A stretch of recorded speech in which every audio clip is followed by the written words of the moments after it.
mēs ārkārtīgi bieži aizmirstam, ka skolas eksistē ne jau tāpēc, lai mums būtu alga un ienākumi un kaut kas tam līdzīgs, un tāpat, ka muzejs jau neeksistē tāpēc, lai muzeja tantēm, kas tur sēž parasti un neļauj nekam pieskarties, lai viņām būtu regulāri ienākumi. Kāpēc? Man tā saskarsme vairāk ir regulārāk ar tiem literatūras muzejiem, daudzajiem, kuri Pārdaugavā vien ir vesela čupa, un bērni viņus joprojām turpat Pārdaugavā mācīdamies nosaukt nemāk. Man ir pilnīgi vienalga, vai tur atrodas autentisks Raiņa Natskeklis vai kāda cita dzejnieka, tur es nezinu, krustām bļoda, jo, manuprāt, mēs vispār muzeji kā viens pēc otra ārkārtīgi aizraujas ar detaļām, bet kaut kā ar lielajiem vēstījumiem īsti vairs ne. Manuprāt, viss simptomātiskākais bija tas, ko varēja izlasīt pie ieejas šodien tajā atsauksmju grāmatā.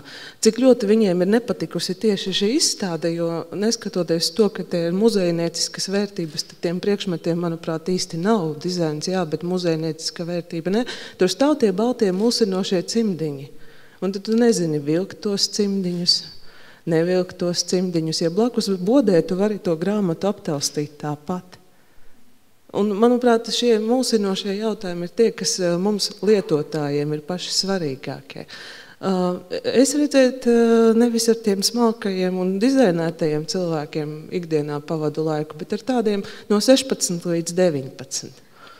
Un tad šiem cilvēkiem, ja viņi neatceras, viņi pēc 3 mēnešiem ir aizmirsuši jebko, ko es esmu viņiem mācījusi. Es reizēm pamēģinu viņiem iedot to pašu darba lapu ik pēc 2 nedēļām, un viņi uz to skatās kā uz jaunu brīnumu. Un tad, lūk, bija tāds muzeja pedagoģiskais eksperiments. Ķīno muzejs man paprasīja, un tur vēl dažiem cilvēkiem izdomāt jaunu muzeja pedagoģisko programmu. Mēs izdomājam forši, mēs viņu tūlīt aprobēsim pie maniem izglītotajiem, advancētajiem bērniņiem. Nu, man tādi ir advancētie bērniņi. Un tad mēs tur cenšamies, rādam viņiem filmas, stāstam par padomju laikiem, viss tā jauki un skaisti. Un šeit tie multimēdiju laika bērniņi, kuri paļaujas tikai uz to, ko var apčamdīt, nu, es domāju, kaut kādu tehnoloģisko lietu. Un pēc 3 mēnešiem viņi pirmkārt neatcerējās, ka pie viņiem bija tāda nodarbība. Viņi neatcerējās, par ko viņi runāja, un tikai tajā brīdī, kad mēs parādījām to fragmentu ar to filmu vēlreiz, viņiem bija, jā, pareizi, bija tādas foršas meitenītes atnākušas, un viņiem atslēdzās atpakaļ. Respektīvi, tā pamatideja ir tāda, nu, nelieciet to naudu visos šajos aptaustāmajos, nenormālajos, tehniskajos, kuriem es pat nezinu nosaukumu, lieciet izjūtās. Rīgā ir viens muzejs, uz kurien es staigāju regulāri, kaut gan es zinu to ekspozīciju no galvas. Un tas ir Lipkis memoriāls. Kāpēc? Tajā brīdī, kad es izēju caur to tuneli, manī atveras kaut kāda radošā domāšana. Visi tie muzeji, kas man mēģina vienkārši piebāzt galvu ar informāciju, pat mani, kas ir, pieradusi pie informācijas pārāk lielas patērēšanas, viņi man nogalina ar to savu. Kāda starpība Aspazijai patika kaķi vai nepatika? Kāda starpība, kāda tur dzejnieks, kurā dienā braucot, respektīvi, es nesaprotu tos muzejus, kur eksponāti ir kaut kāda dzejnieka biļete transporta, piemēram, vai kaut kas tāds. Es to nesaprotu. Man neaiziet lielais vēstījums, ko mēs ar to visu gribam pateikt. Un tad jautājums ir, ko es gribu vairāk, lai būtu tā bufete tajā muzejā vai nebūtu? Man godīgi sakot, pilnīgi vienalga, un es pieļauju, ka arī tiem bērniem, ne viņi mūžam tās cenas varēs atļauties tajā bufetē, ne tur to visu pārējo. Es domāju, pieradināt tos mazos bērnus ir pats svarīgākais.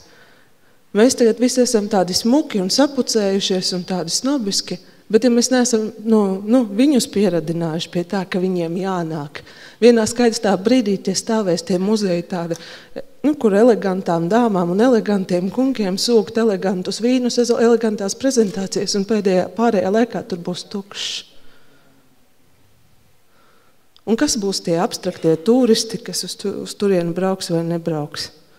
Nezinu, es mulstu par šo visu uzstādījumu, man liekas, ka tajā brīdī, kad mēs nesapratīsim, ka jāsāk ar saturu, nevis ar formu,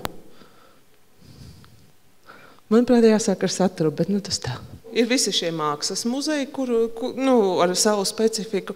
Vairāk man gan gribējās par tiem tiem visiem rakstnieku muzejiem, entajiem un tam līdzīgi parunāties, kas vienreiz nesaprot, ka apvienojoties viņi būtu izdarījuši vairāk, bet Dievs ar viņiem. Bet tas variants ir tāds, ka ja tā eksistē tās muzeja pedagoģiskās nodarbības, bet vai viņas ir piemērotas? Es nerunāju par maziem bērniem, kas atnāk forši pazīmē. Es arī labprāt ar tiem mazajiem bērniem sēdētu muzejā un forši pazīmētu. Man ļoti patiktu. Bet es runāju par to, ka akuratera muzejs un kas tur notiek. Es runāju par citiem šiem memoriālajiem muzejiem, kur tu nav tās jēga. Un nākamais ir trakākais, ir tā norobežošanās izglītības sistēmai no visas šīs kultūras būšanas. Jo, ja eksistētu tāds, es nezinu, kaut kādā veidā integrēšana, nevis, ka mani jāizzog bērnus no skolas un paslepeni jāizved kaut kur uz kaut kādu muzeju, jo īstenībā reizēm tā notiek. Ja es gribu, lai viņi pilnīgi neaizmigtu, man viņus ir ik pa brīdim jāizzog no kabinetārā. Tad kāpēc nevarētu kaut kā tās sistēmas tā mazliet tuvināt? Kāpēc nevarētu, piemēram, zinātniski ir tāds žanrs kā zinātniski pētnieciskie darbi, kur, piemēram, vēsturē viņi netop tikai tāpēc, ka viņi netiek klāt pie tiem materiāliem. Kāpēc tie materiāli negrib pastumties tuvāk pie skolām? Es nerunāju par gleznām, tas ir dārgi un tur nedrīkst ar pirkstiem un tā, bet es pieļauju, ka ir kaut kāds tāds slānis, pie kuram par tiem pirkstiem drīkstētu pieskarties.